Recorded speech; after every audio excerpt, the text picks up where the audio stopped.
Yo, what's up everybody? Welcome to part 2 of my Amy Rose character analysis. As I've stated in my last Amy video, I've stated that she is a flawed character, but fans despised her flaws that would cause fans to despise her as a character, resulting in making over-exaggerated jokes and making her a one-note Sonic sipping stalker fangirl. And that right there caused putting modern Amy in a weird state at this point of the series. What do I mean by that? Well, that's what I'm going to discuss in this video. Let's get into it. Okay.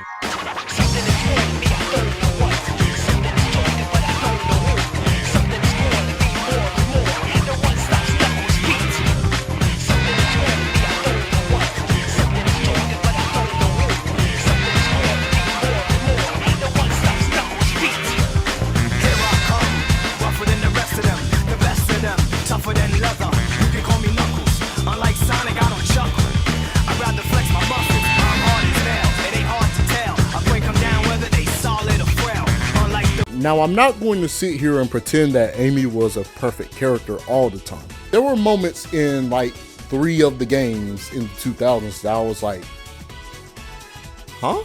And those 3 games being Sonic Rush, Sonic Battle, and especially Sonic Freeriders. In Sonic Rush, there was one moment where Cream was jokingly telling Blaze that Amy can be a bit short-sighted at times when it comes to her love for Sonic, technically being the audience commentators. And apparently Amy got a little pissed. Now this could be her playing around a bit too, but she just whips out the hammer on her and just tells Cream to come back here trying to hit her. I thought it was a bit out of character of her that she would consider doing that to Cream out of all people. But that was just one moment throughout the game. In most of the game, she was great.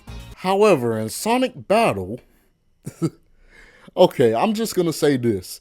This is apparently one of the more exaggerated takes on Amy because they made her too impulsive, which would come off as annoying. Like the whole thing with Emerald and her trying to be a mother to it, which I get it, you know, she's trying to prove to Sonic that she could be a fitting partner and wanting to have some agency in being a future mother, like most girls do at her age. I think the problem lies where it just came out of nowhere and she's more pushy than usual, which can also be out of character for her. Now, in Freeriders, do I really need to explain? Wow, Sonic's here too? What a coincidence! No, this must be fate. Yeah, you're a terrible actress. We all know you followed him here. I don't recall asking you. Now shush, would you? What? So all that work was pro bono? Aw, poor Mr. Vector. He should be thankful.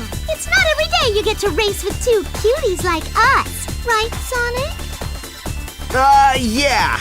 Okay, that's enough. I'll have you know our team has only 1 useless kid on it. Oh, brother, this guy stinks! Now let's do the math here. 3 games where Amy was at her worst, out of most of the games where she was at her best, plus a TV show, except for that one episode, but we don't talk about that one. Even though in Battle she was poorly written, I do appreciate that they were continuing her growth from Heroes by wanting to get stronger by boxercising. It definitely shows her determination for wanting to keep up with the boys. And in Rush, they continue to show her compassion for others by trying to break Blaze out of her introverted mentality by relying on her friends through talking with her. In contrast to Blaze changing her perspective from Sonic through his actions alone. But let's talk about the biggest can of worms here, which are the Amy haters. Let's look at an example called Why is Amy always stalking Why is Amy always stalking Sonic? It's just creepy. I mean creepy.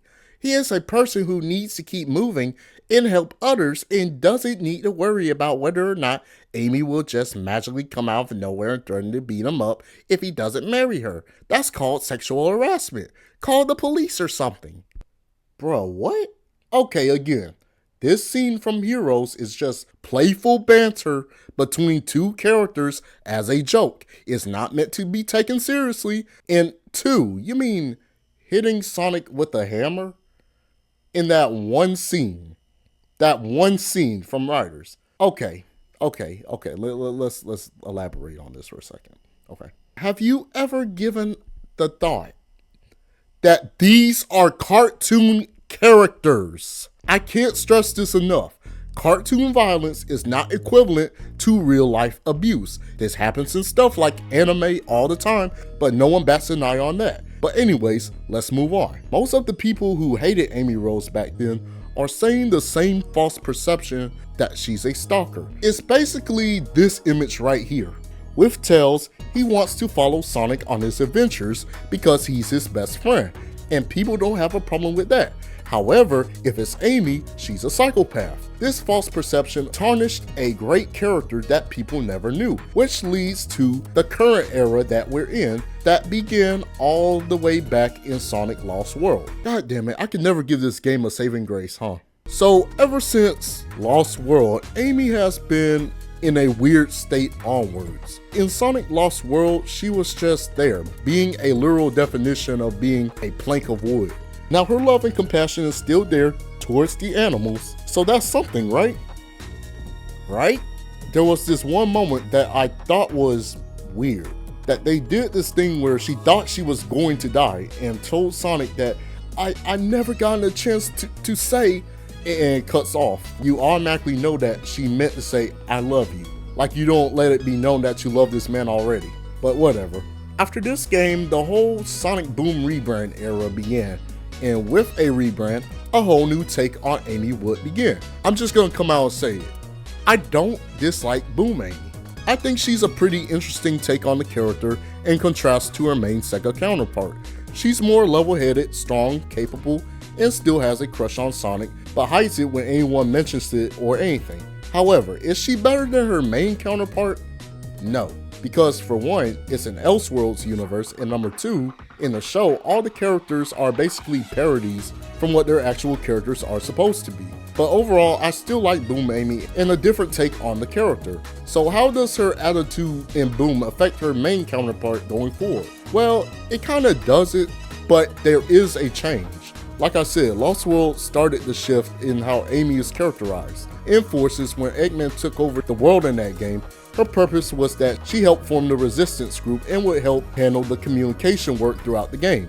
Although in my opinion, I think she was fine in that game, showing a bit of her optimistic side by saying that she still dreamt that Sonic is with them after his capture, and is showing off more of her leadership skills as well. Not much, but still something. At least she gotten something to do in contrast to Lost World, where she was a literal plank of wood. It appears Amy Rose has been dragged into the mix. Clever girl. Tenacious. She's come a long way since being an easy pawn in my schemes to ensnare Sonic. It seems like she had some trouble finding herself. But when you hang around with someone with as big an ego as Sonic, self-identification has to be a challenge. How about this instead?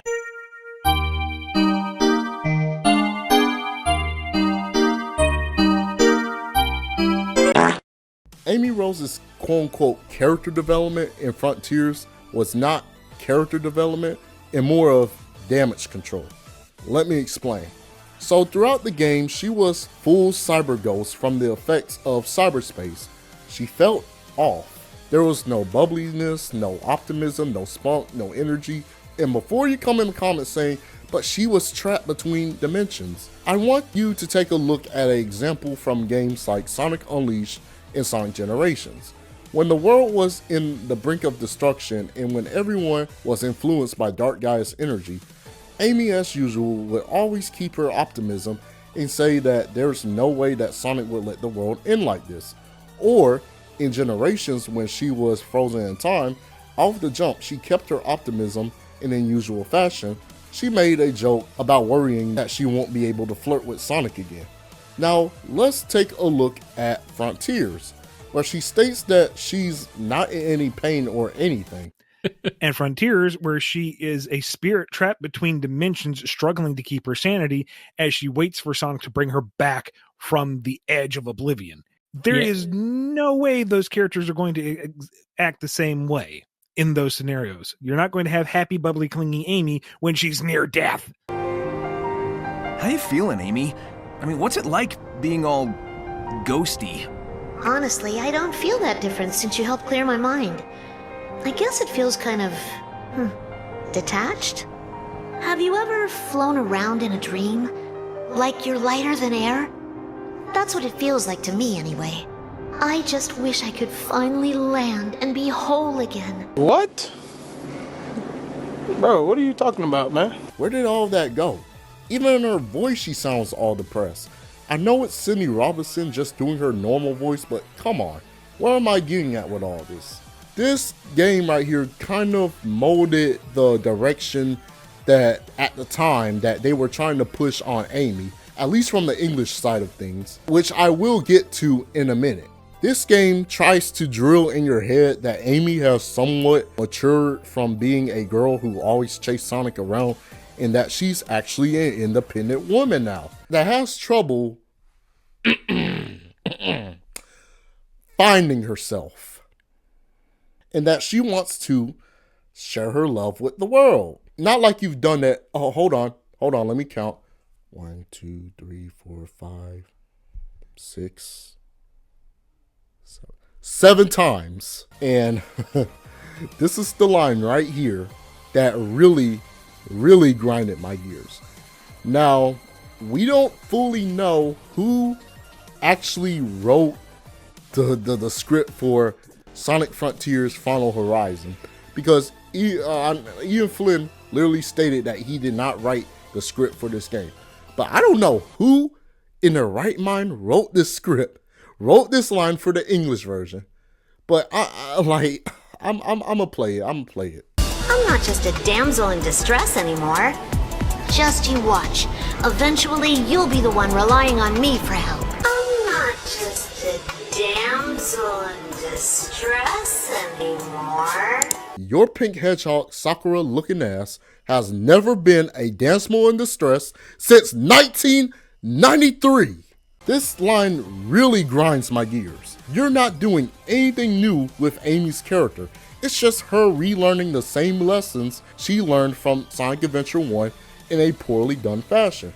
Now look, I'm not saying that Amy as a character can't or shouldn't have any character growth. In fact, I would totally be on board if, for one, we actually see that growth progress over time, and two, instead of stripping away what makes Amy Rose and adding on something better to her already existing character, then yeah, I think that would be fantastic. By stripping away any flaws that she has, it's just disingenuous to the people who actually love Amy Rose as a character. Here's why I say that the English side of Sonic, in terms of Amy's character growth, of whatever you want to call it, is actually damage control as finest and not really character growth. Let's take a look at the Sonic Fast Friends Forever bio for Amy Rose. Let's look at it, shall we? Amy is a spirited and athletic adventurer out to share her boundless love with the world. She wields her signature Pico Pico hammer with incredible strength and grace to defend those in need. Amy first met Sonic by following the guidance of her fortune cards. Unfortunately, the cards didn't tell her about Metal Sonic, or did they? Ever since she pushed herself to grow as an adventurer in order to bring love and peace to the world. She may not be chasing after Sonic anymore, but she's still #1 in her heart. Literally just stripping down literally everything that made Amy in the first place, by giving her this false perception that even though she's not chasing Sonic after Sonic anymore, she's still #1 in his heart. Which basically gave people this impression that, oh, Amy is officially over Sonic. Their dynamic has came to a conclusion. I don't want to be that guy, okay? I really do not want to be that guy, because I actually like Ian Flynn and I actually like how he writes some of the characters. But, okay, get this.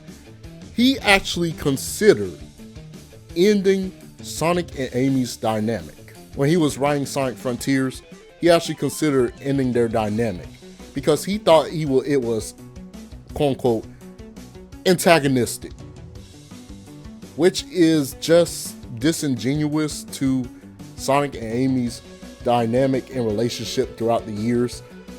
Then just take a listen to this part of the Bumblecast and you'll see what I mean. The whole goal with Amy's story in Frontiers was to bring it to some kind of end.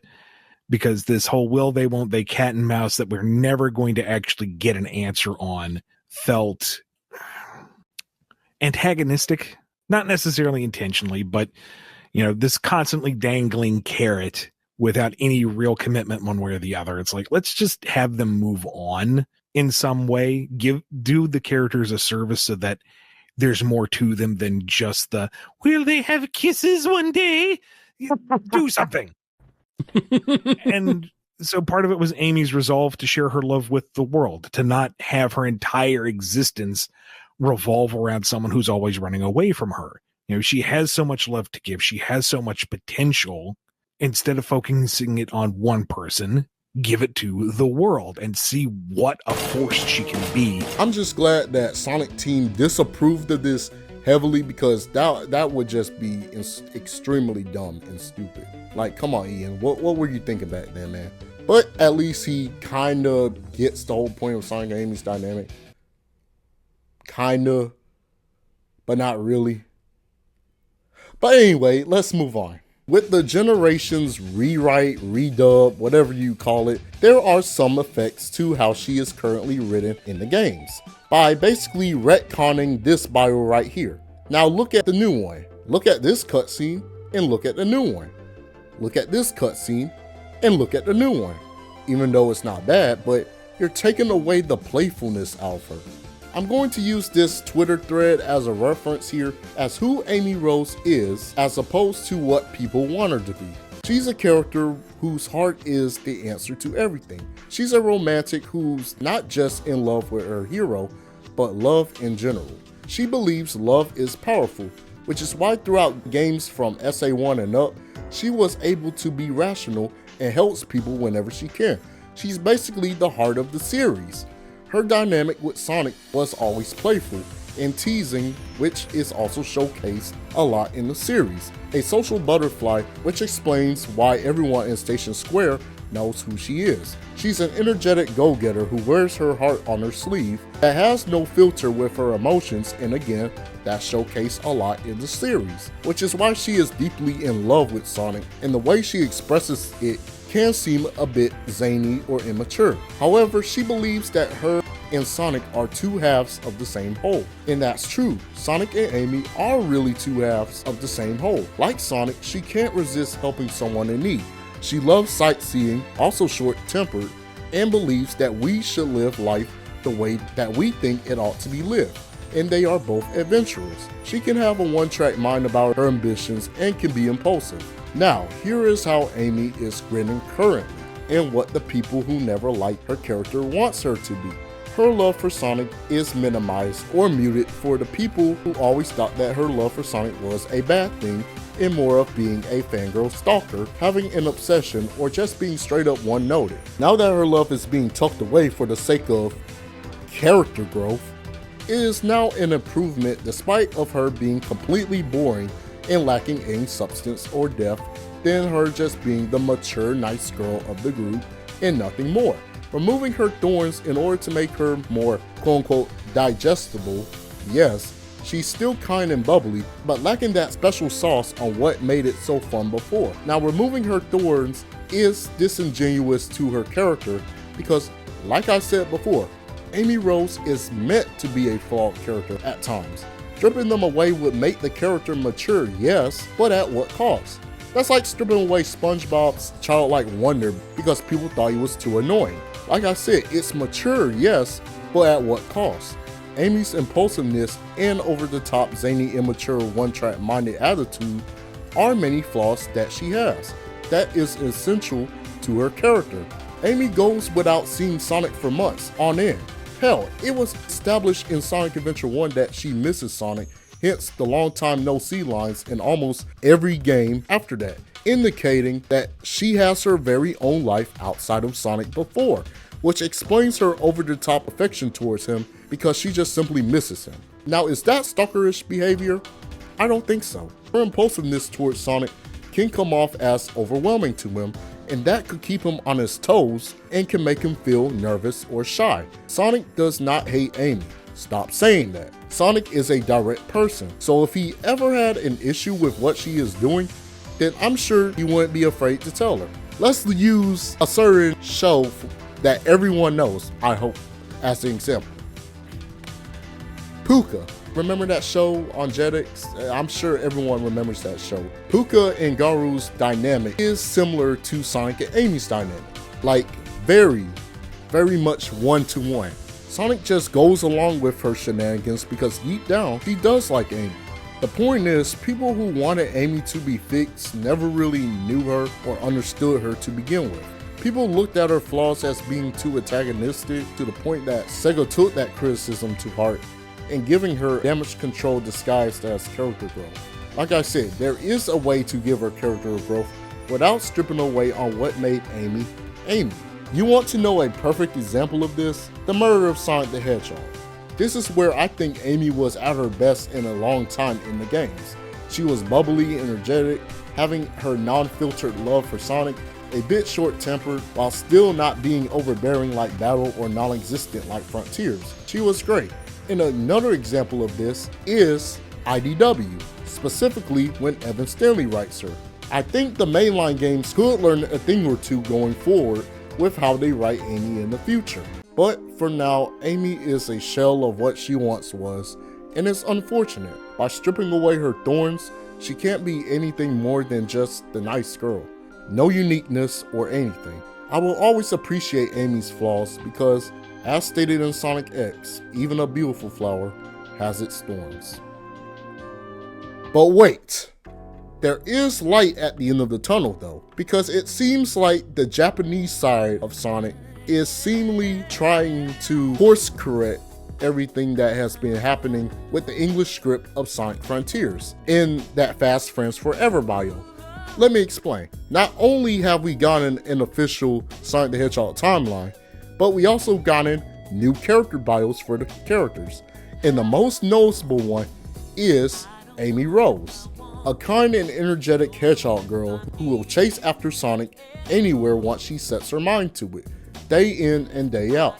She's a bright and cheerful person who never gives up, no matter what the circumstances is. She's also strong-willed and highly proactive. When the time comes, she'll pull out her beloved Pico Pico hammer, not tarot cards, her hammer, from nowhere and display power that puts any man to shame. She is also a single-minded and hard-working person who never stops working on improving herself in order to win Sonic's heart. That right there is firm proof that they are taking nods and just, building up from the Japanese version of Sonic Frontiers' script.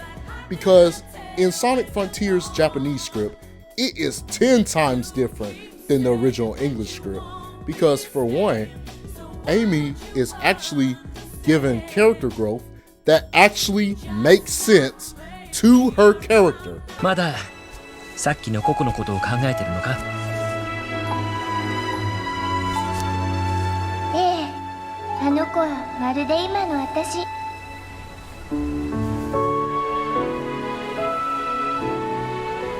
きって思いを伝えるために脇目も振らず一直線。それは確かに素敵だけど、それだけじゃダメなのよ。私、目先のことしか考えてなかった。今何をするべきなのか、それにはもっと素敵になるための自分を見つけないといけない。なりたい自分を探すのか。なんだか眩しいな。And that immediate future is being with Sonic, because what she was stating in that scene, in that moment, is that she wants to keep on improving herself in order to win Sonic's heart for the immediate future with him, which is basically what this bio right here is trying to imply here. And in the Final Horizon, they got rid of that god-awful Damsel in Distress line. That god-awful Damsel in Distress line.